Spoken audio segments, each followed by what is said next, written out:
हमारी macro economics की last unit है बैलेंस ऑफ पेमेंट। ठीक है, तो स्टार्ट करते हैं। सबसे पहले balance of payment two parts में डिवाइडेड है हमारी बुक्स में।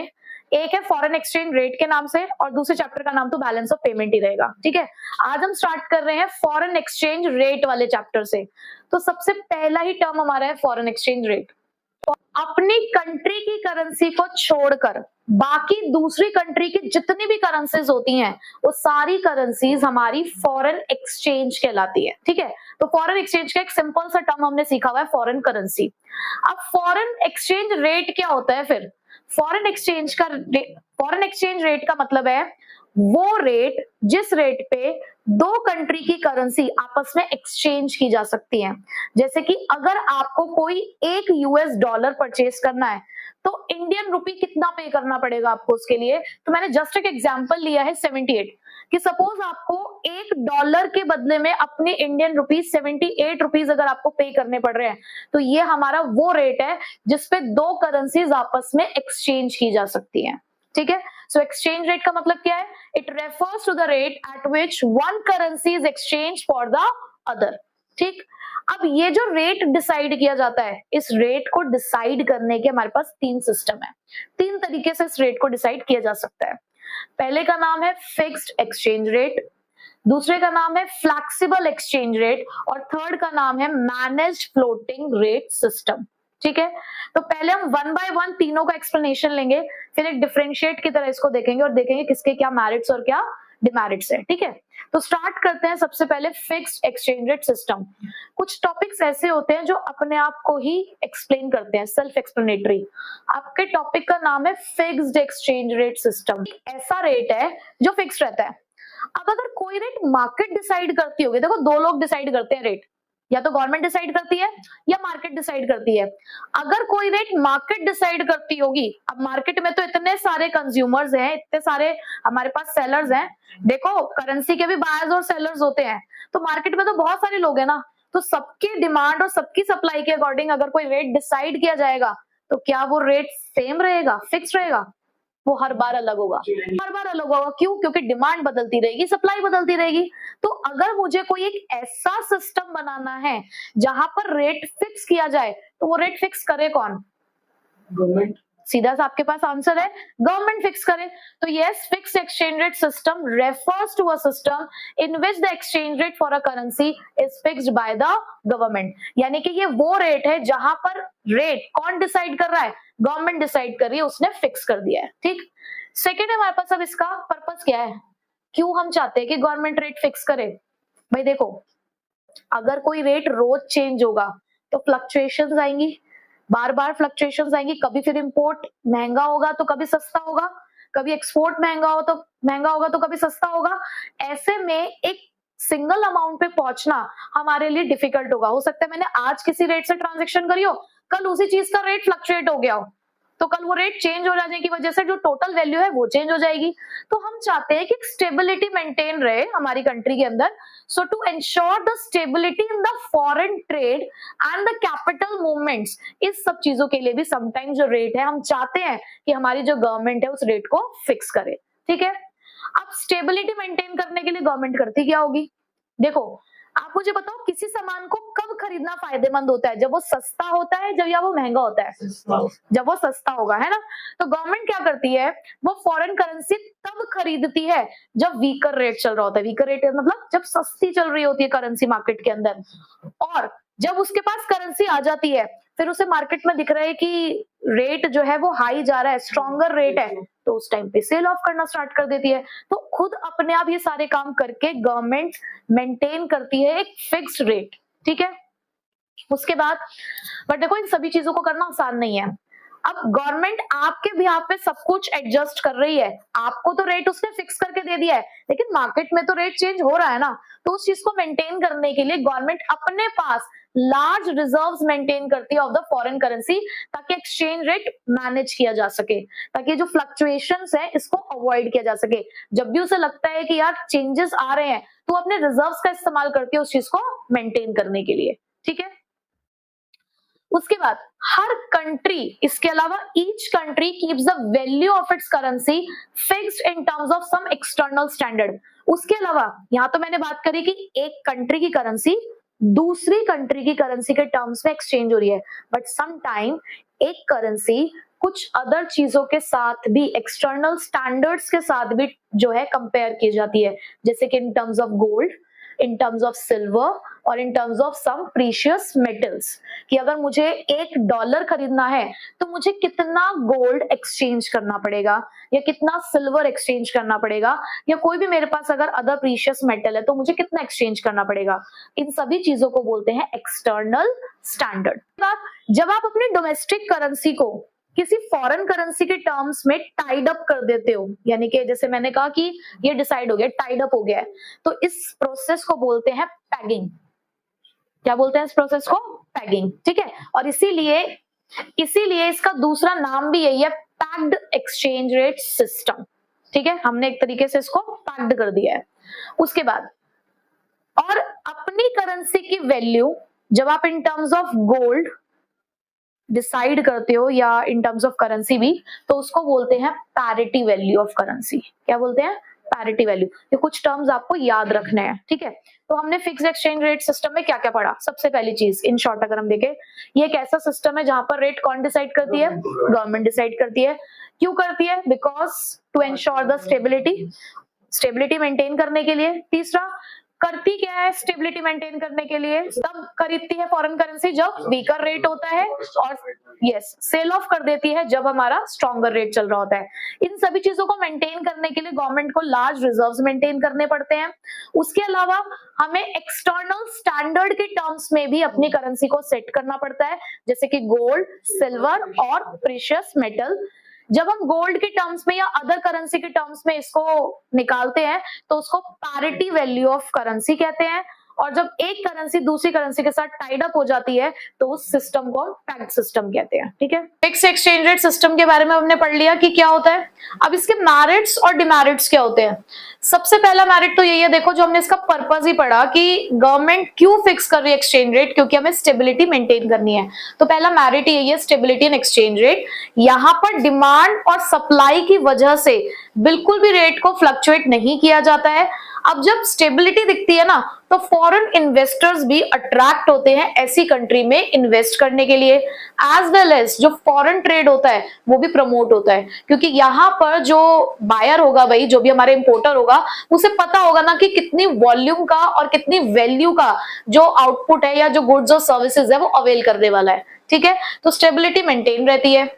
Second, it promotes international investment. यही मेरिट आपको फर्दर 2 मेरिट्स निकाल के देता है, क्योंकि स्टेबिलिटी है इसी वजह से इंटरनेशनल इन्वेस्टमेंट इंक्रीज हो पा रही है, क्योंकि इन्वेस्टर हमेशा उसी कंट्री में पैसा लगाना चाहेगा जहां उसे स्टेबिलिटी दिखेगी, क्योंकि इनस्टेबिलिटी एक फियर क्रिएट करती है इन्वेस्टर की माइंड में कि कहीं उसका पैसा डूब ना जाए या कम ना हो जाए, ठीक है। उसी तरीके से तीसरी आपको बेनिफिट या तीसरा मेरिट आपको देखने को मिलेगा, इट प्रमोट्स इंटरनेशनल ट्रेड। जो प्रमोट्स इंटरनेशनल ट्रेड, अब जितने भी एक्सपोर्टर या जितने भी इंपोर्टर्स होते हैं उन लोगों को ये पता होता है कि क्या एक्सचेंज रेट चल रहा है, क्योंकि फिक्स्ड हो चुका है। वो अपने आप ही एक एस्टिमेट भी बना सकते हैं ना कि यार हमें इतने का सामान खरीदना है, बट वहीं पे अगर रेट फ्लक्चुएट करेगा तो हमेशा उनका जो वॉल्यूम है इंटरनेशनल ट्रेड का वो डिफर करेगा। तो यहाँ पर ऐसे में एक्सपोर्टर इंपोर्टर जो होते हैं वो रेसिस्ट करते हैं ऐसी कंट्रीज के साथ ट्रेड करने के लिए, ठीक है। तो अगर स्टेबल है तो प्रमोट करेगा इंटरनेशनल ट्रेड को। It will prevent the speculative activities. Speculations होती हैं, आपने मतलब पढ़ा हुआ है आप लोगों ने शेयर मार्केट के बारे में कि शेयर मार्केट में क्या होता है, आपको पता है कि वहां पे जो स्टॉक्स होते हैं, जो शेयर्स होते हैं, उनकी वैल्यू बढ़ती और घटती है। आपको ये भी पता होगा कि एक फॉरेन एक्सचेंज मार्केट भी होती है। जिस तरीके से नॉर्मल चीजों की मार्केट होती है, ऐसे फॉरेन एक्सचेंज मार्केट भी होती है जहां पर करेंसी को ही खरीदा और बेचा जाता है। और जब करेंसी को खरीदा बेचा जाता है ना, तो एक अनुमान भी लगाया जाता है, और अनुमान ये बताता है कि कब रेट हाई और लो होने वाला है, मतलब इसका एक हेल्दी स्पेक्यूलेशन किया जाता है। बट जहां पर करेंसी फिक्स ही कर दी गई है, जहां पर रेट ही फिक्स कर दिया गया है, वहां पे कैसा स्पेक्यूलेशन? तो यहाँ पे ऐसी कोई स्पेक्यूलेटिव एक्टिविटीज नहीं होती है। Last one is coordination of macro economic policies. यहाँ पे जो मैक्रो इकोनॉमिक पॉलिसीज है उनके बीच में भी कोऑर्डिनेशन रहता है। क्यों? क्योंकि बहुत सारी ऐसी पॉलिसीज है हमारी जो पूरी कंट्री की इकोनॉमी को अफेक्ट करती है। और ये जो आपकी मार्केट है फॉरेन एक्सचेंज मार्केट, ये हमारी इकोनॉमी को बहुत ज्यादा अफेक्ट करती है। तो जब एक चीज फिक्स हो जाती है ना, तो चीजों का इंपैक्ट फाइंड आउट करना आसान हो जाता है। बट अगर कोई चीज फ्लक्चुएट करती रहती है तो हर बार उसका इंपैक्ट भी डिफर करेगा ना, तो पॉलिसीज बनाने में फिर दिक्कत आती है। बट अगर रेट फिक्स है तो पॉलिसीज बनाने में, उनको इंप्लीमेंट करने में, उनका इंपैक्ट जानने में हमें आसानी रहेगी। ठीक है, मेरिट्स क्लियर हो गए। अब डिमेरिट क्या है? डिमेरिट ये है कि जो हमने अभी इसके इंट्रोडक्शन में पढ़ा कि फिक्स एक्सचेंज रेट को मेंटेन करने के लिए हमारी गवर्नमेंट को कुछ रिजर्व्स मेंटेन करने पड़ते हैं, और कई बार वो ह्यूज अमाउंट ऑफ रिजर्व्स होते हैं। ठीक है। Second one is sometimes it will become difficult to fix exchange rate. ऐसा हर बार नहीं हो सकता गवर्नमेंट के लिए भी कि हर बार वो रेट फिक्स कर पाए, कई बार रेट फिक्स करना डिफिकल्ट हो जाता है। Third one is exchange rate are not fixed. हम कह रहे हैं कि एक्सचेंज रेट फिक्स्ड होते हैं, बट समहाउ वो फिक्स नहीं होते। मतलब आप कह रहे हो कि आपने $1 को 78 रुपीज के साथ पैक्ड कर दिया है, बट मार्केट फोर्सेस अगर हाईली फ्लक्चुएबल है, हाईली फ्लक्चुएट कर रहे हैं, तो ऐसे में किसी एक रेट पर पहुंचना बड़ा मुश्किल हो जाता है। ठीक है, क्लियर हो गया यहाँ पे बात? हमने कंप्लीट किया फिक्स्ड। अब स्टार्ट करते हैं फ्लेक्सिबल के बारे में पढ़ना। फ्लेक्सिबल क्या है? चेंजेबल, जिसको आप चेंज कर सकते हो। हाँ, और चेंज कहां से आता है? मार्केट फोर्सेस से। चेंज हमेशा मार्केट लेकर आती है, और मार्केट में दो फोर्सेस हैं, डिमांड और सप्लाई। ठीक है, तो it refers to the system in which exchange rate is determined by the demand and supply of different currencies in the foreign exchange market। ये जो हमारी पूरी एक मार्केट है, इस मार्केट के अंदर अलग अलग कंट्री की करेंसीज है और उनकी अपनी डिमांड और अपनी सप्लाई है, और उसकी वजह से जो रेट डिसाइड हो रहा है वो फ्लेक्सिबल एक्सचेंज रेट है। ठीक है, यहाँ पे कोई गवर्नमेंट का इंटरवेंशन नहीं होता है। गवर्नमेंट का इंटरवेंशन सिर्फ कहाँ है? फिक्स एक्सचेंज रेट में। यहाँ गवर्नमेंट का कोई इंटरवेंशन नहीं है, मार्केट फोर्सेस ही यहाँ पर डिमांड और सप्लाई जो है वही एक्सचेंज रेट डिसाइड करेंगे। और यहाँ पे क्योंकि हमें कुछ मेंटेन नहीं करना है फ्लेक्सिबल के अंदर, तो जैसे यहाँ आपको रिजर्व्स मेंटेन करने पड़ते हैं, यहाँ पर आपको कोई भी ऐसा रिजर्व मेंटेन नहीं करना है। और इसके फर्दर टू और नेम से आप इसे जानते हो, फ्लोटिंग और फ्री एक्सचेंज रेट सिस्टम। ठीक है, क्लियर? अब इसके भी कुछ मेरिट्स हैं। यहाँ पे इक्विलिब्रियम लेवल मेंटेन रहता है।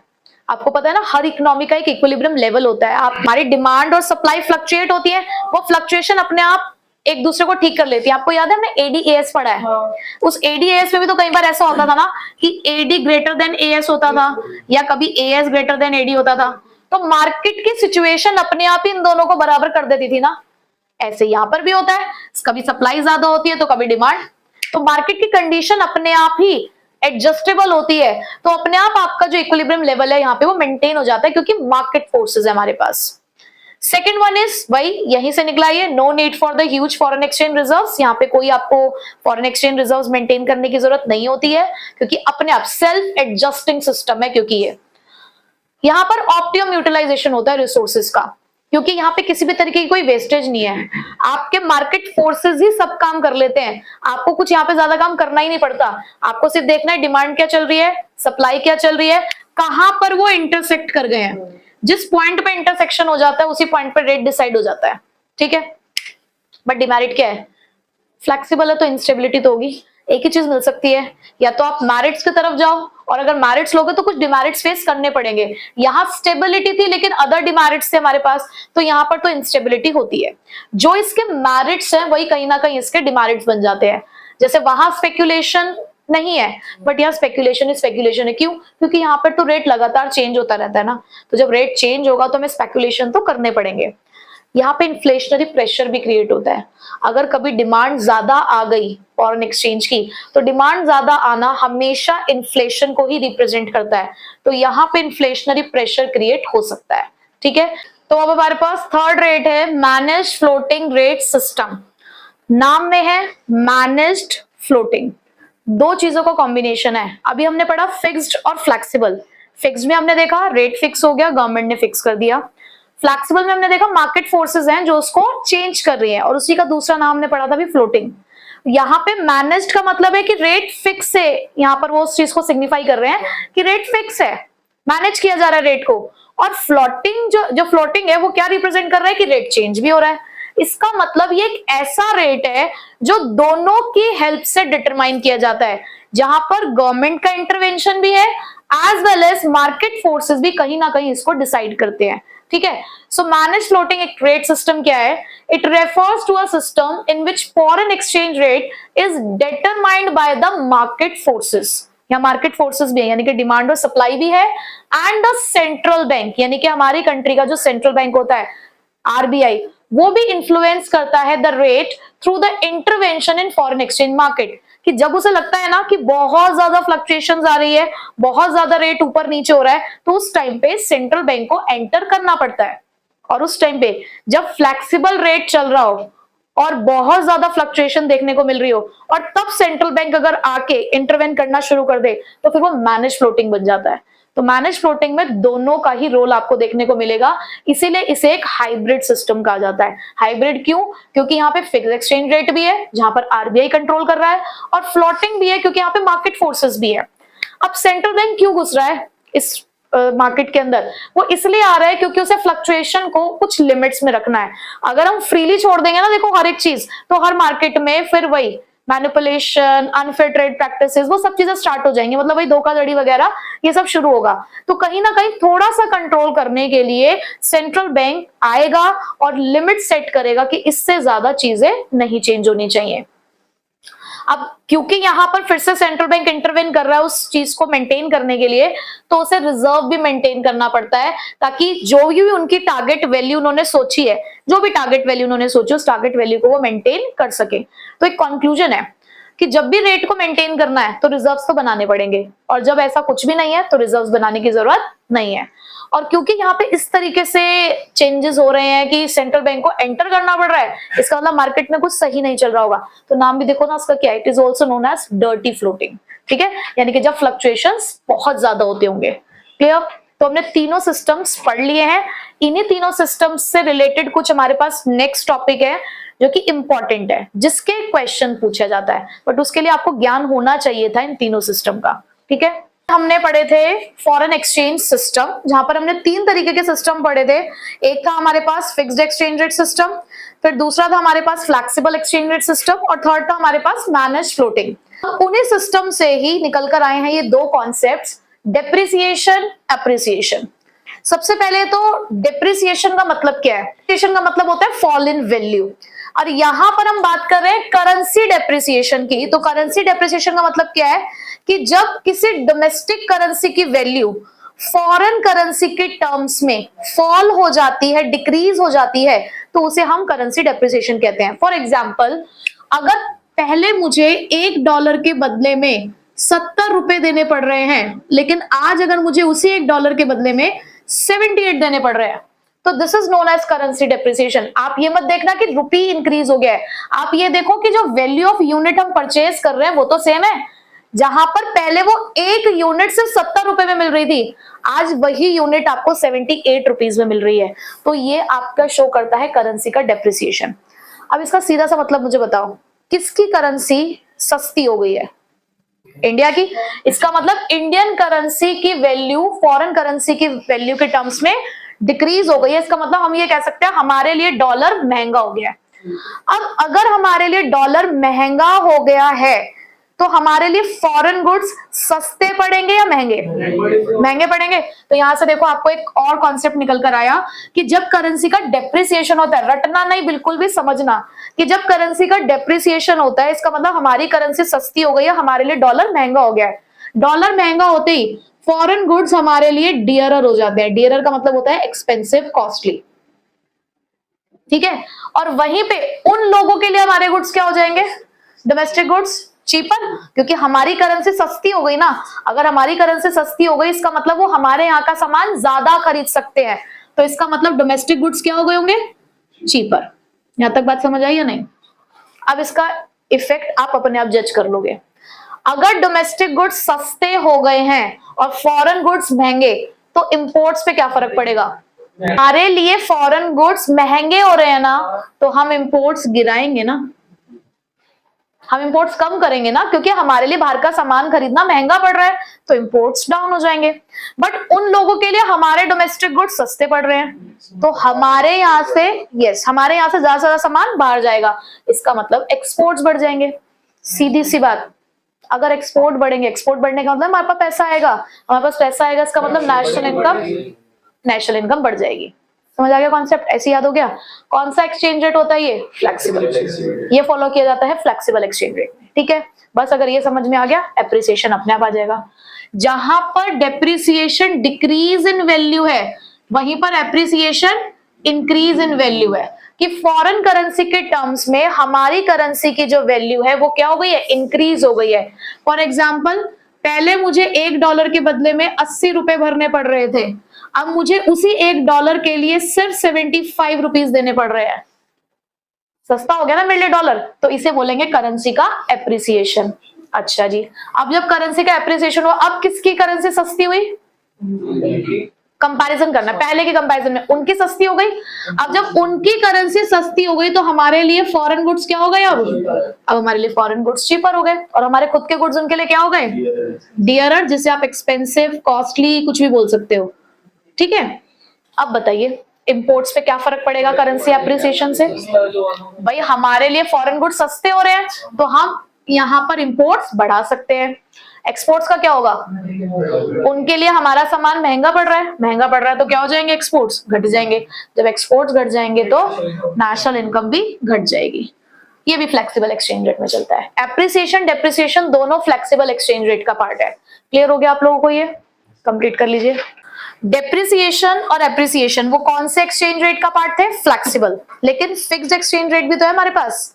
फिक्स्ड एक्सचेंज रेट में भी तो करेंसी की वैल्यू ज्यादा और कम होती होगी, तो उनको यहां पर बोला जाता है डीवैल्यूएशन और रीवैल्यूएशन, ठीक है।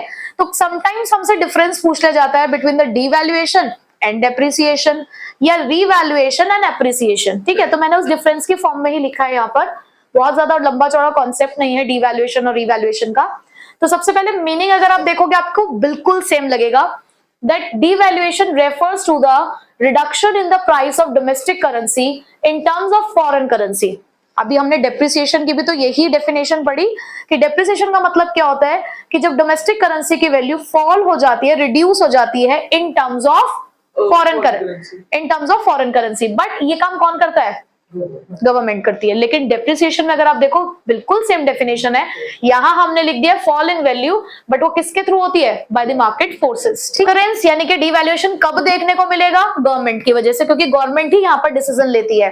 बट डेप्रिसिएशन आपको हर बार देखने को मिलेगा जब जब मार्केट फोर्सेस चेंज होंगे, या तो एप्रिसिएशन देखने को मिलेगा या डेप्रिसिएशन। तो यहाँ पर चलता है market forces of demand and supply. जो डीवैल्यूएशन है वो फिक्स्ड एक्सचेंज रेट सिस्टम का पार्ट है, लेकिन जो डेप्रिसिएशन है वो फ्लेक्सिबल एक्सचेंज रेट सिस्टम का पार्ट है। ये तो था डीवैल्यूएशन और डेप्रिसिएशन।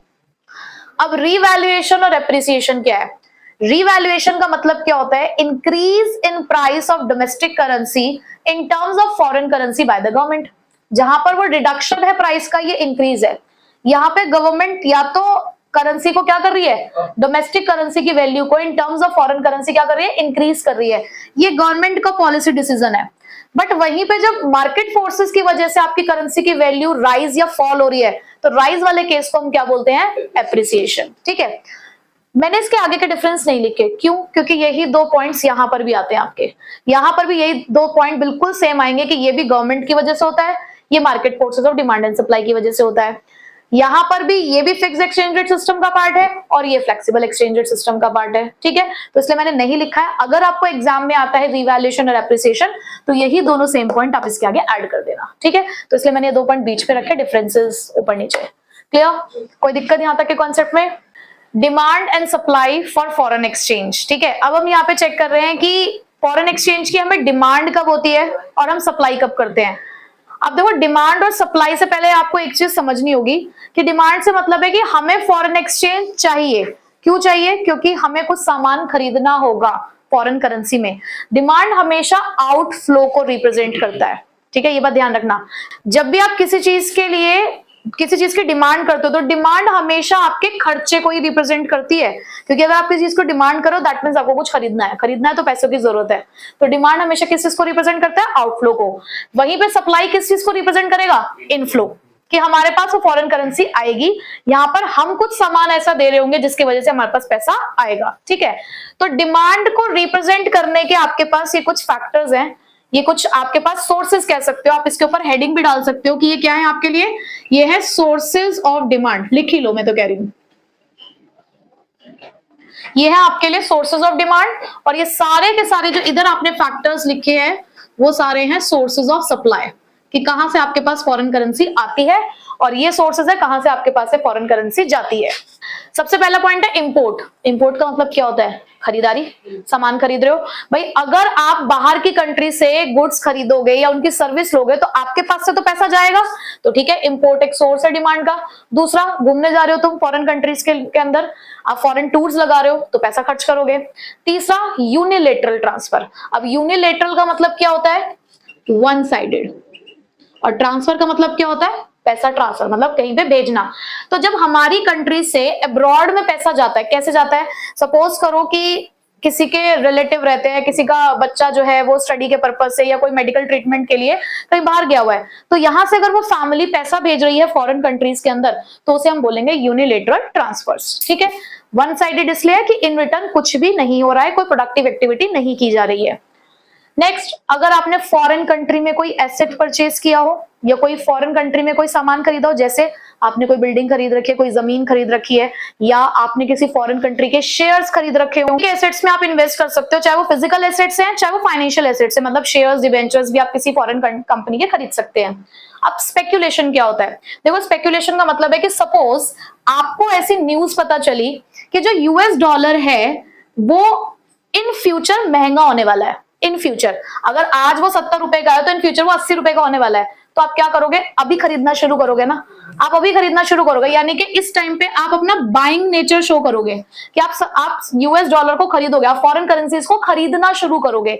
तो this is known as speculation, कि समटाइम्स स्पेक्यूलेशन की वजह से भी हम डिमांड शो करते हैं, क्योंकि हम क्या सोच रहे हैं कि शायद फॉरेन करेंसी इन फ्यूचर महंगी हो जाएगी तो हम उसे आज ही परचेज कर लेंगे, तो आज हमारे साथ आउटफ्लो हो जाएगा ऑफ फॉरेन करेंसी। ठीक है, next, repayment of international loans. हो सकता है हमारी कंट्री ने कुछ लोन्स ले रखे हो फॉरेन कंट्री से, तो जब जब हम उनको वापस करेंगे तब तक हमारे पास से पैसा जाएगा। ठीक है, तो इन सभी केसेस में आपने देखा कि हमारे पास से पैसा जा रहा है। ठीक, ये तो हो गए सोर्सेज ऑफ डिमांड।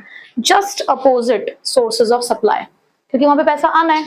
यहां पर आप इंपोर्ट लिख रहे हो तो यहां पर आप एक्सपोर्ट लिखोगे ना, क्योंकि जब आप सामान बेचोगे तो आपके पास पैसा आएगा। ठीक है, जब आप अपने यहाँ से कहीं फॉरेन कंट्री में टूर करने के लिए जाओगे तो आप पैसा खर्च करोगे ना, बट जब फॉरेनर्स आपके यहाँ पर फॉरेन टूर के लिए आएंगे, अगर फॉरेनर्स इंडिया के अंदर आ रहे हैं फॉरेन टूर करने के लिए, मतलब उनके लिए हमारी कंट्री में आ रहा फॉरेन टूर है, तो हमारे पास क्या आएगा, फॉरेन करेंसी आएगी। उसके अलावा यूनिलेटरल ट्रांसफर्स फ्रॉम अब्रॉड, अब वहां से कोई पैसा भेज रहा है हमारी कंट्री के अंदर, यानी कि रेमिटेंसेस आ रही हैं हमारे यहाँ पर, तो वो भी हमारे लिए सप्लाई है ऑफ फॉरेन करेंसी। अब अगर वो लोग हमारे यहाँ पे एसेट्स परचेज कर रहे हो, तो वो हमारी कंपनीज के अंदर इन्वेस्टमेंट कर रहे हैं, तो भी तो सप्लाई ऑफ फॉरेन करेंसी है। अब फिर से स्पेकुलेशन आया, ये पॉइंट दोनों में सेम है, लेकिन अब यहाँ पे आप बाय नहीं करोगे। अब आपको लग रहा है कि इन फ्यूचर हो सकता है यूएस डॉलर सस्ता हो जाए, अब 80 से अब वो 70 का हो रहा है, तो ऐसे में आप क्या करोगे, यार अभी बेचने में फायदा है ना, तो इस टाइम पे आपका नेचर क्या होगा, सेलिंग का नेचर होगा, आप सेल करना शुरू करोगे। तो स्पेकुलेशन की वजह से अब यहाँ पर आपके पास सप्लाई आ रही है। उसके अलावा loan from the rest of the world, यहाँ पे हमने लोन की पेमेंट वापस करी, लेकिन लोन आना हमारे लिए क्या है, सप्लाई ऑफ फॉरेन एक्सचेंज है। उसी तरीके से कोई हमें डोनेशन दे रहा है, ग्रांट्स दे रहा है, तो पैसा आ रहा है ना, तो जब भी आपको दिखे कि फॉरेन एक्सचेंज आपकी कंट्री में आ रही है तो वो सोर्सेज ऑफ सप्लाई को रिप्रेजेंट करती है। ठीक है, क्लियर हो गया डिमांड और सप्लाई के सोर्सेज क्या क्या है। जो डिमांड है फॉरेन एक्सचेंज, वो ये रिप्रेजेंट करता है कि आपके पास से फॉरेन करेंसी जाती कब कब है, वो कौन से रीजंस होते हैं जिसकी वजह से आपको फॉरेन करेंसी की जरूरत होती है और आपके पास से उसका आउटफ्लो होगा। सप्लाई ऑफ फॉरेन एक्सचेंज ये रिप्रेजेंट करता है कि आपकी कंट्री के अंदर फॉरेन एक्सचेंज का इनफ्लो कब कब होता है, वो कौन से रीजंस होते हैं जिसकी वजह से आपके पास पैसा आता है।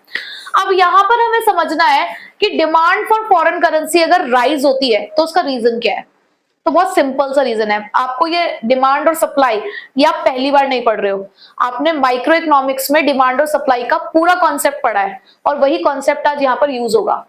जब आपने लॉ ऑफ डिमांड पढ़ा था तो आपने ये पढ़ा था, other things being constant, price of a commodity is inversely related to its demand, यानी कि there is an inverse relationship between price and quantity demanded for a commodity.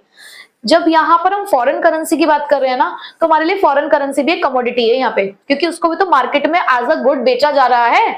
आप फॉरेन करेंसी को भी तो खरीद और बेच रहे हो यहाँ पर, तो आप मानो कि ये आपकी कमोडिटी है। तो जिस तरीके से प्राइस और क्वांटिटी डिमांडेड के बीच में इनवर्स रिलेशनशिप था कि अगर प्राइस बढ़ती थी तो डिमांड कम हो जाती थी, और अगर प्राइस कम होती थी तो क्वांटिटी डिमांडेड बढ़ जाती थी, लाइकवाइज यहां पर भी है। फिर जब आप सप्लाई पे आए तो आप प्रोड्यूसर्स की साइड से सोचते थे कि प्रोड्यूसर की साइड से हमने ये पढ़ा लॉ ऑफ सप्लाई कि other things being constant, price of a commodity is directly related to the quantity supplied of that commodity, कि यहां पर है there is a direct relationship between price and quantity supplied of that commodity. यानी कि जैसे जैसे price बढ़ती है क्वांटिटी सप्लाइड बढ़ेगी, प्राइस कम होगी तो क्वांटिटी सप्लाई कम होगी। बिल्कुल यहां पर भी यही है। तो यहां पर भी आपको डायरेक्ट रिलेशनशिप देखने को मिलता है between the rate of foreign exchange and the supply of foreign exchange, और इनवर्स रिलेशनशिप देखने को मिलेगा between the rate of foreign exchange and the demand for foreign exchange. ठीक है, तो देखो there is an inverse relationship between the rate of foreign exchange की rise हो रही है, डिमांड बढ़ रही है, तो अभी मैंने आपको बताया है कि there is an inverse relationship। अगर डिमांड बढ़ रही है तो उसका रीजन क्या होगा? प्राइस कम। अब यहाँ पे ना प्राइस नहीं बोलेंगे, हम क्या बोलेंगे? रेट ऑफ फॉरेन एक्सचेंज, या अगर प्राइस भी बोल दे तो कोई दिक्कत नहीं है, लेकिन पूरा बोलना है प्राइस ऑफ फॉरेन एक्सचेंज या प्राइस ऑफ फॉरेन करेंसी। ठीक है, तो डिमांड बढ़ने का इकलौता रीजन है price of foreign currency falls. अब अगर फॉरेन करेंसी का रेट कम होता है, या कहूं कि फॉरेन करेंसी सस्ती हो रही है, सीधा सा मतलब है कि आपके लिए फॉरेन करेंसी क्या हो रही है? सस्ती हो रही है, चीपर हो रही है। इसका मतलब अगर मैं हम एग्जांपल के लिए सिर्फ डॉलर ले लेते हैं कि डॉलर हमारे लिए फॉरेन करेंसी है, इसका मतलब डॉलर हमारे लिए हो गया सस्ता। अब जहां जहां जिस जिस कंट्री के अंदर डॉलर यूज होता होगा, वैसे तो डॉलर ऑफिशियली हर जगह यूज किया जाता है, तो अब आपका इसका आपकी कंट्री पर इसका इंपैक्ट क्या पड़ेगा? अगर भाई फॉरेन करेंसी फॉल हो जाती है, हम कह रहे डिमांड राइज हो जाती है। क्यों डिमांड राइज हो जाती है? क्योंकि हमारे लिए फॉरेन गुड्स सस्ते हो जाएंगे अब, क्योंकि उनकी करेंसी सस्ती हो गई ना। अगर उनकी करेंसी सस्ती हो गई है तो उससे हमें यह फायदा होगा कि हमारे लिए फॉरेन गुड्स चीपर हो जाएंगे, और अगर चीपर होंगे तो हम इंपोर्ट्स को क्या कर देंगे? राइज कर देंगे। इंपोर्ट बढ़ना किसका सोर्स था? डिमांड का, आउटफ्लो ऑफ फॉरेन करेंसी। ठीक है, उसी तरीके से और क्या होगा? जब उनकी करेंसी सस्ती हो गई तो हमारे लिए वहां का टूरिज्म सस्ता हो जाएगा, हम वहां घूमने जा सकते हैं सस्ते में, तो यानी कि टूरिज्म इंक्रीज होगा तो फिर पैसों की जरूरत पड़ेगी फॉरेन करेंसी की। उसके अलावा क्योंकि वहां के फॉरेन करेंसी सस्ती हो गई है तो वहां इन्वेस्टमेंट करना सस्ता हो जाएगा हमारे लिए, चाहे शेयर्स में कर रहे हो चाहे फिक्स्ड एसेट्स में कर रहे हो, वो हमारे लिए प्रॉफिटेबल है। उसके अलावा हम कह रहे हैं कि इस टाइम पे फॉरेन करेंसी सस्ती है, तो फॉरेन करेंसी को खरीदने में फायदा है या बेचने में? खरीदने में फायदा ना, कि बाद में बेचेंगे। तो यहाँ पर बाइंग ऑफ फॉरेन करेंसी होगी due to the speculative activities. तो इन सभी रीजंस में आप डिमांड को रिप्रेजेंट करते हो, तो सभी रीजंस की वजह से डिमांड क्या हो जाएगी? इंक्रीज हो जाएगी। यहां तक हो गया क्लियर? अब डिमांड कर्व बनाना आपको सीखना है। डिमांड कर्व याद करो, कॉमर्स का बचपन, डाउनवर्ड स्लोपिंग। क्यों downward sloping? Due to the inverse relationship. तो आपको ये आना चाहिए कि सपोज करो आपका ये इनिशियल प्राइस, आप इनिशियल रेट ये था, आप R1 पे थे, जब आप R1 पे थे तो आप Q1 डिमांड कर रहे थे। उसके बाद हमने कहा कि प्राइस जो है फॉरेन करेंसी की वो फॉल हो गई, यानी कि रेट फॉल हो गया, तो इस रेट के फॉल हो जाने की वजह से आपकी क्वांटिटी डिमांडेड इंक्रीज हो गई। तो ये क्लियरली आपके डिमांड कर्व को शो करता है, और ये शो करता है कि इनवर्स रिलेशनशिप होता है between the rate and quantity demanded. Clear हो गया? डिमांड क्लियर, सप्लाई में प्रॉब्लम नहीं आएगी। अब मुझे आप बताइए कि अगर सप्लाई इंक्रीज हो रही है तो रीजन क्या है? फॉरेन करेंसी की प्राइस बढ़ गई होगी, या मैं कहूं rate of foreign currency increase हो गया। क्यों? क्योंकि यहाँ पे कैसा रिलेशनशिप होता है? Direct relationship. अब अगर फॉरेन करेंसी की प्राइस बढ़ गई है ना, तो आप कहोगे कि आपके लिए जो फॉरेन करेंसी है वो कॉस्टली हो गई, या हम कहें डियरर हो गई। डियरर का मतलब ये होता है कॉस्टली हो जाना। तो मेरे लिए फॉरेन करेंसी महंगी हो गई, तो उनका सामान सस्ता होगा या महंगा? महंगा हो गया, और हमारी कंट्री का सामान उनके लिए सस्ता, यानी कि अब उनको डोमेस्टिक गुड्स हमारे क्या पड़ रहे हैं? सस्ते पड़ रहे हैं। तो जब उनको सस्ते पड़ेंगे तो वो क्या करेंगे? हमारे यहाँ से सामान खरीदेंगे। इसका मतलब एक्सपोर्ट्स इंक्रीज होंगे, और एक्सपोर्ट बढ़ने की वजह से पैसा आएगा, तो सप्लाई इंक्रीज हो जाएगी। अब उनके लिए हमारे यहाँ पे टूर करना सस्ता पड़ेगा, पहले यहाँ पे तो हमारा उनके यहाँ पे जाना सही था, लेकिन अब उनका हमारे यहाँ पर आना सस्ता पड़ेगा, तो टूरिज्म हमारी कंट्री में इंक्रीज होगा जिससे पैसा आएगा। उसके अलावा अब उनके लिए हमारे यहाँ पर इन्वेस्टमेंट करना आसान रहेगा, तो वहां पे investment in domestic currency increase होगी, जिसकी वजह से फिर से पैसा आएगा। अब स्पेक्यूलेटिव एक्टिविटी में हम क्या करेंगे, आज चीज जो है, जो फॉरेन करेंसी आज वो महंगी बिक रही है, मतलब उसके प्राइस इंक्रीज हुए हैं, तो ऐसे में फॉरेन करेंसी को बेचने में फायदा है ना, तो स्पेक्यूलेशन से हम गेन करेंगे कैसे, फॉरेन करेंसी को सेल ऑफ करके। ठीक है, इन सभी केसेस में सप्लाई इंक्रीज होगी। अगर आपसे यही केस फॉल इन सप्लाई पूछ ले तो सब रिवर्स कर दोगे। ऐसे यहां पर भी मैंने राइज समझा दिया, इसका मतलब ये नहीं कि हमेशा आपसे राइज ही पूछा जाएगा, ये मत कहना कि आउट ऑफ सिलेबस क्वेश्चन आ गया पेपर में।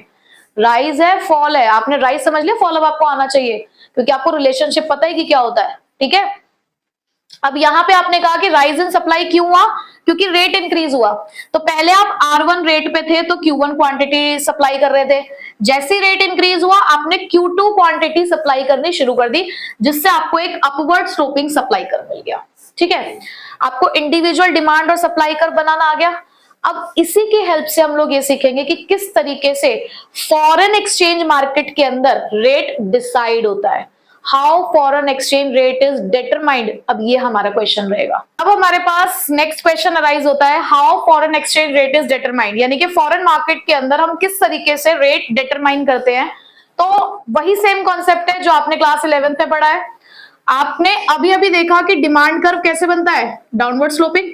क्यों बनता है, due to the inverse relationship between rate and quantity demanded for foreign currency. ठीक है, तो आपने सबसे पहले डिमांड कर्व बनाया, ये आपकी फॉरेन मार्केट में डिमांड ऑफ फॉरेन करेंसी को रिप्रेजेंट कर रहा है। ठीक, उसके बाद आपने अभी अभी पढ़ा कि जो सप्लाई कर्व होता है वो अपवर्ड स्लोपिंग होता है due to the direct relationship between rate and foreign exchange.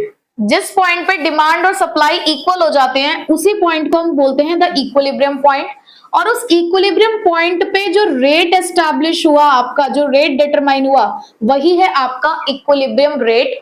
और उसी रेट पे आप एक करेंसी को दूसरी करेंसी से क्या कर रहे होते हो, एक्सचेंज। यानी कि इस पॉइंट पे जितना आपने फॉरेन करेंसी को डिमांड किया उतना ही फॉरेन करेंसी को सप्लाई किया जा रहा है। ठीक है, अब देखने में तो बहुत इजी डायग्राम है, कुछ खास नहीं है इसके अंदर, बट कोई भी डायग्राम इकोनॉमिक्स के अंदर बिना एक्सप्लेनेशन के अधूरा है। अगर आप सिर्फ इतना सा बनाकर आ जाओगे तो आपको आधे नंबर ही मिलेंगे। आधे number in the sense of कि अगर 3 नंबर का क्वेश्चन है तो टीचर 1 नंबर 1.5 नंबर इस तरीके से दे देगा, और अगर आपने पूरी ये इस तरीके से पूरी मार्किंग भी नहीं करी तो उसके भी नंबर डिडक्ट हो जाएंगे। जब भी आप डायग्राम बनाते हो ये चीजें भी लिखना नहीं भूलना होता। ठीक है, अब एक्सप्लेनेशन लिखनी कैसे होती है, बहुत आसान होती है। आपको ये पूरा डायग्राम एक्सप्लेन करना है कि डिमांड कर्व डाउनवर्ड स्लोपिंग क्यों है, सप्लाई कर्व अपवर्ड स्लोपिंग क्यों है, रिलेशनशिप बता दो, ये ई पॉइंट क्या कहलाता है, इक्विलिब्रियम पॉइंट है, कब एस्टैब्लिश हुआ, जब ये दोनों इंटरसेक्ट हुए, इसी पॉइंट पे ये हमारा इक्विलिब्रियम फॉरेन एक्सचेंज रेट है, जिस रेट पे हम एक्सचेंज रेट को क्या करेंगे, दो करेंसी को एक्सचेंज करेंगे, और कितनी क्वांटिटी करेंगे, इतनी ओ की क्वांटिटी करेंगे। तो बस इन्हीं सब चीजों को आपको डिस्क्राइब करना होता है। ठीक है, समझ आ गई बात। ठीक, नेक्स्ट अब हम देख रहे हैं कि जब हम इक्विलिब्रियम पॉइंट पे पहुंच गए उसके बाद भी तो ऐसा हो सकता है ना कि मार्केट फ्लक्चुएशन हो जाए। फ्लेक्सिबल एक्सचेंज रेट है, फ्लेक्सिबल एक्सचेंज रेट में डिमांड और सप्लाई चेंज होती रहती है। तो उस पॉइंट ऑफ टाइम पे क्या होता है, जरूरी नहीं है कि जितने से डिमांड चेंज हो रही है उतने से सप्लाई चेंज हो, और जरूरी नहीं है कि अगर डिमांड चेंज हुई है तो सप्लाई भी चेंज हुई हो। तो हमारे पास यहाँ पे ऐसे 4 कॉन्सेप्ट्स निकल कर आते हैं। एक में डिमांड बढ़ेगी या डिमांड घटेगी, या तो सप्लाई बढ़ेगी या सप्लाई घटेगी। एक तो होता है आपका बेसिक डायग्राम। अब मैं ना वो सारी चीजें नहीं लिख रही हूँ, मैंने आपको एक बार समझा दिया कि क्या लिखना होता है, अब आप खुद लिखेंगे उस चीज को। ये हो गया आपका डिमांड कर्व, ये हो गया आपका सप्लाई कर्व। इस पॉइंट पे आप कह रहे हो कि क्या एस्टैब्लिश हुआ, इक्विलिब्रियम पॉइंट। ये आपकी इक्विलिब्रियम क्वांटिटी है और ये है आपका इक्विलिब्रियम प्राइस, या हम कह रहे हैं इक्विलिब्रियम रेट। अब आपने क्या लिखा है यहाँ पे, राइज इन डिमांड। जब डिमांड बढ़ती है ना तो वो राइटवर्ड शिफ्ट होती है। ठीक है, डिमांड बढ़ना कहाँ शिफ्ट होता है, राइटवर्ड। तो आप यहाँ पर अपने डिमांड कर्व को राइटवर्ड शिफ्ट करेंगे। अब आपका न्यू इक्विलिब्रियम पॉइंट कौन सा है, ये रहा, ये आपका न्यू इक्विलिब्रियम पॉइंट एस्टैब्लिश हुआ। और आपने देखा कि इस इक्विलिब्रियम पॉइंट पे जो क्वांटिटी एक्सचेंज है वो तो इंक्रीज हुई, ऑब्वियसली जब डिमांड इंक्रीज हुई है तो होगी increase. At the same time आपको दूसरा इंपैक्ट ये देखने को मिला कि जो आपका रेट है वो भी इंक्रीज हो गया। इसका मतलब जब इक्विलिब्रियम पॉइंट पे पहुंचने के बाद भी अगर आपकी सिर्फ डिमांड चेंज होती है तो उससे क्या फर्क पड़ता है, आपका रेट इंक्रीज होता है और क्वांटिटी भी इंक्रीज होती है। चलो अब फॉल इन डिमांड के लिए देखते हैं। अगेन ये आपका इक्विलिब्रियम एस्टैब्लिश हुआ, इक्विलिब्रियम रेट, इक्विलिब्रियम क्वांटिटी। अब आप कह रहे हो कि फॉल इन डिमांड हो रहा है, यानी कि लेफ्टवर्ड शिफ्ट कर रहे हैं हम, तो लेफ्टवर्ड शिफ्ट करोगे अपने डिमांड कर्व को आप। न्यू इक्विलिब्रियम कहाँ एस्टैब्लिश हुआ? इस पॉइंट पे। और इस पॉइंट पे आपने देखा कि क्वांटिटी क्या हो गई है? क्वांटिटी फॉल हो गई है, और इसी के साथ जो रेट हुआ है वो भी फॉल हो गया। तो यहाँ पे हमें इंपैक्ट देखने को मिला, रेट भी डिक्रीज हो गया है और क्वांटिटी भी डिक्रीज हो गई है। ठीक है, एक्सप्लेनेशन भी लिखनी होती है, इस बात का आप ध्यान रखेंगे। नेक्स्ट, अब राइज इन सप्लाई का देखते हैं। पहले बेसिक डायग्राम बनाना होता है। अब कॉन्सेप्ट है राइज इन सप्लाई। ठीक है, जब आप सप्लाई को बढ़ाओगे तो सप्लाई कर्व कहाँ शिफ्ट करोगे? राइटवर्ड। अब आपने राइटवर्ड शिफ्ट किया, ये है आपका न्यू इक्विलिब्रियम पॉइंट। इसी पॉइंट पे क्वांटिटी इंक्रीज हो गई और प्राइस क्या हुआ? रेट आपका फॉल हो गया। अब यहां से हमें क्या मिला कंक्लूजन? कि जो रेट है वो फॉल हो गया है लेकिन क्वांटिटी इंक्रीज हो गई है। ऊपर से नीचे में डिफरेंस दिख रहा है। अगर दोनों राइज है तो क्वांटिटी तो बढ़ेगी, लेकिन यहां पे रेट इंक्रीज हो रहा है और यहां पे रेट फॉल हो रहा है। ठीक है, fall in supply. Again demand curve, supply curve, equilibrium quantity, equilibrium price. Basic diagram बनाया। अब आप कह रहे हो फॉल इन सप्लाई, तो फॉल इन सप्लाई का मतलब है आप लेफ्टवर्ड शिफ्ट करोगे। लेफ्टवर्ड शिफ्ट किया, न्यू इक्विलिब्रियम एस्टैब्लिश हुआ, जिसके अंदर क्वांटिटी डिक्रीज, लेकिन जो हमारी प्राइस है या आप रेट कह रहे हो तो रेट हो गया हमारा इंक्रीज। तो यहां से हमें कंक्लूजन निकला कि जो रेट है वो इंक्रीज हो गया है, क्वांटिटी डिक्रीज। यहाँ पे भी देख पा रहे हो डिफरेंस, क्वांटिटी तो घटेगी क्योंकि फॉल है, बट यहाँ रेट डिक्रीज हो रहा है और यहाँ पे रेट इंक्रीज हो रहा है। ठीक है, तो ये हमने पूरा कॉन्सेप्ट पढ़ लिया कि डायग्राम वाले क्वेश्चन जो भी आ सकते हैं इस चैप्टर से वो ऐसे ही आ सकते हैं। ठीक है, तो आज का हमारा टॉपिक है फॉरेन एक्सचेंज मार्केट। देखो, आप जब मार्केट के बारे में पढ़ते हो तो आप कहते हो कि क्लॉथ मार्केट है, तो क्लॉथ मार्केट का मतलब क्या? वहां पे कपड़े बेचे जाते होंगे। आप कहते हो फर्नीचर मार्केट है, तो इसका मतलब वहां पे फर्नीचर बेचा जाता होगा। आज आप यहाँ पे कह रहे हो फॉरेन एक्सचेंज मार्केट, और फॉरेन एक्सचेंज का मतलब क्या होता है? Foreign currency. इसका मतलब ये एक ऐसी मार्केट है जहां पर फॉरेन करेंसीज को एज अ कमोडिटी खरीदा और बेचा जाता है। आपने फॉरेक्स सुना है ना, फॉरेक्स मार्केट, तो वो जो आप फॉरेक्स मार्केट बोलते हो ना, वो एक्चुअल में हमारी फॉरेन एक्सचेंज मार्केट ही है, जिसके अंदर जिस तरीके से शेयर्स वगैरह खरीदे बेचे जाते हैं, बॉन्ड्स, डिबेंचर्स खरीदे बेचे जाते हैं, बिल्कुल उसी तरीके से मार्केट में फॉरेन करेंसी भी खरीदी और बेची जाती है। ठीक है, अब ये जो फॉरेन एक्सचेंज मार्केट है ये हमें क्या फंक्शन प्रोवाइड करती है? तो ये हमें 3 तरीके के फंक्शन प्रोवाइड करती है। Number 1 is transfer function, number 2 is credit function and number 3 is hedging function. सबसे पहले हम बात करते हैं अगर ट्रांसफर फंक्शन की, तो ट्रांसफर फंक्शन का मतलब क्या है कि सपोज 2 कंट्री के बीच में ट्रांजैक्शन हो रही है, और अब आपको पता है कि हर कंट्री की अपनी करेंसी होती है। जैसे सपोज करो इंडिया और अमेरिका के बीच में ट्रेड हो रहा है। अब इंडिया की करेंसी है इंडियन रुपी और अमेरिका की करेंसी है यूएस डॉलर। अब दोनों ही अलग अलग करेंसीज है, तो कैसे ट्रांजैक्शन होगी? तो फॉरेन एक्सचेंज मार्केट अपने ट्रांसफर फंक्शन के थ्रू ये अलाउड करती है दोनों कंट्रीज को कि वो आपस में अपने परचेजिंग पावर को एक्सचेंज कर सके। आज आपके पास ये पता है आपको कि $1 की कीमत इंडियन रुपी के टर्म्स में कितनी है, तो ये आपको किसने बताया? ये आपको फॉरेन एक्सचेंज मार्केट ने ही बताया है कि अगर आप ट्रेड कर रहे हो, ट्रेड करते टाइम आपको पेमेंट करनी है, तो आपको ये पता होना चाहिए कि $1 की कीमत इन टर्म्स ऑफ इंडियन रुपी कितनी है।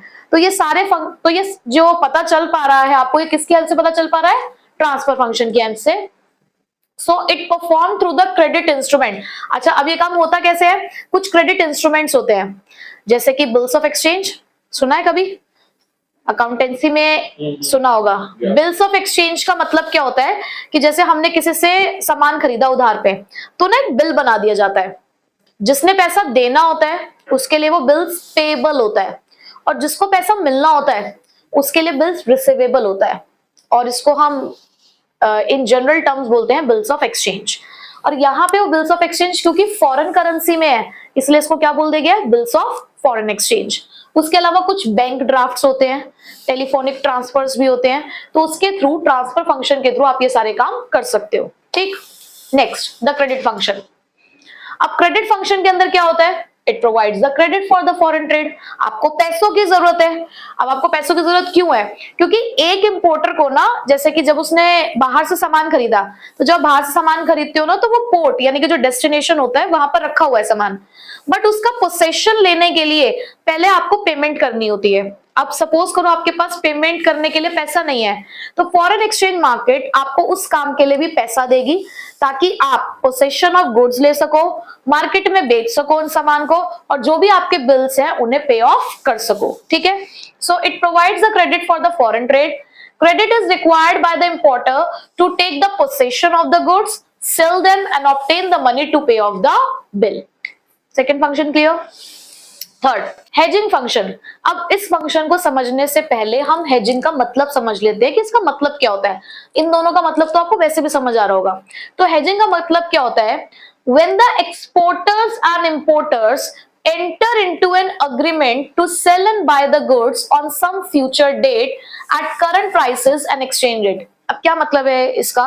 सपोज करो कि एक एक्सपोर्टर है और एक इंपोर्टर है, उनके बीच में एक ट्रांजेक्शन हुई आज, लेकिन और आज के रेट पे ही उनके बीच में एक ट्रांजेक्शन हो गई है आज के डेट पे, आज जो रेट मार्केट में चल रहा है उसके हिसाब से, लेकिन उस ट्रांजेक्शन का जो कोई भी एक एस्पेक्ट है वो इन सम फ्यूचर डेट हो रहा है। जैसे कि हो सकता है फॉरेन करेंसी ट्रांसफर तो अभी कर दी गई है बट पेमेंट अभी नहीं हुई है। पेमेंट कब होगी? कभी फ्यूचर किसी डेट पे होगी, यानी कि आप यहाँ पे जो ट्रांजेक्शन कर रहे हो वो फ्यूचर ट्रांजेक्शन है। तो जब भी आप पेमेंट करोगे आप फ्यूचर में, तो क्या उस टाइम पे जो रेट चल रहा होगा उसके हिसाब से करोगे या आज के हिसाब से करोगे? जिस दिन आपने ट्रांजेक्शन करी, जिस रेट पे ट्रांजेक्शन करी उसके हिसाब से ना। तो हेजिंग यही होता है कि जब एक्सपोर्टर और इंपोर्टर किसी एक ऐसे ट्रांजेक्शन में एंटर होते हैं जिसके लिए वो फ्यूचर में कंप्लीट करेंगे, यानी कि जो फ्यूचर डेट पे कंप्लीट होगी, तो ऐसी ट्रांजेक्शन को हेजिंग ट्रांजेक्शन कहते हैं। इससे फायदा या नुकसान क्या होता होगा? आज सपोज करो आपने $1 खरीद लिया 80 रुपए में, कल को वो डॉलर 90 रुपए का हो जाएगा। आपने आज ही ट्रांजेक्शन करके रख लिया, आपने एग्रीमेंट आज ही करके रख लिया, क्योंकि देखो इन फ्यूचर जब वो 90 का हो जाएगा तो आपको 10 रुपए पर डॉलर के हिसाब से लॉस होना स्टार्ट हो जाएगा। तो ऐसे वेरिएशन से बचने के लिए हम ट्रांजेक्शन में एंटर तो आज हो गए, लेकिन उसकी पेमेंट हम कब करेंगे? In some future date. ठीक है, तो हेजिंग फंक्शन यही है। It is used to avoid the losses due to the exchange rate variation. Hedging function क्या कहता है कि अगर आपको कोई नुकसान हो सकता है एक्सचेंज रेट चेंज हो जाने की वजह से, तो उस रिस्क से आपको बचाता है या उस रिस्क को मिनिमाइज करता है hedging function. Next, kinds of foreign exchange market. अभी मार्केट कितने तरीके की होती है? ये दो तरीके की मार्केट होती है, स्पॉट मार्केट और फॉरवर्ड मार्केट। स्पॉट का मतलब क्या होता है? ऑन द स्पॉट, अभी के अभी। तो स्पॉट मार्केट एक ऐसी मार्केट है जहां पर रिसीट एंड पेमेंट इमीडिएटली हो जाती है। जैसे ही हमने ट्रांजेक्शन में हम एंटर हुए उसी टाइम पे पेमेंट हो गई। हालांकि रियलिटी ऐसी नहीं होती कि ऑन द स्पॉट ही हो जाता है, फिर भी 2 डेज का टाइम मिलता है। ठीक है, बट कह सकते हो कि हाँ, विद इन 2 डेज ये पेमेंट हो जाता है। मार्केट एक ऐसी मार्केट है जहां पर इमीडिएट ट्रांजेक्शंस में एंटर किया जाता है और रिसीट्स और पेमेंट ऑन द स्पॉट हो जाती है। बट फॉरवर्ड मार्केट क्या है? It refers to the market in which the sale and purchase of foreign currency is settled on the specified date at a rate agreed upon today. यहाँ पे लेकिन जो भी आप मार्केट के अंदर जो भी फॉरेन करेंसी खरीद या बेच रहे हो, आप उसमें एंटर तो आज हो गए हो, आपने एग्रीमेंट तो आज ही बना लिया है, लेकिन आप उसको जो सेटल करोगे, जो सेटलमेंट का टाइम होगा वो कोई फ्यूचर डेट पे होगा जो आपने डिसाइड कर ली है।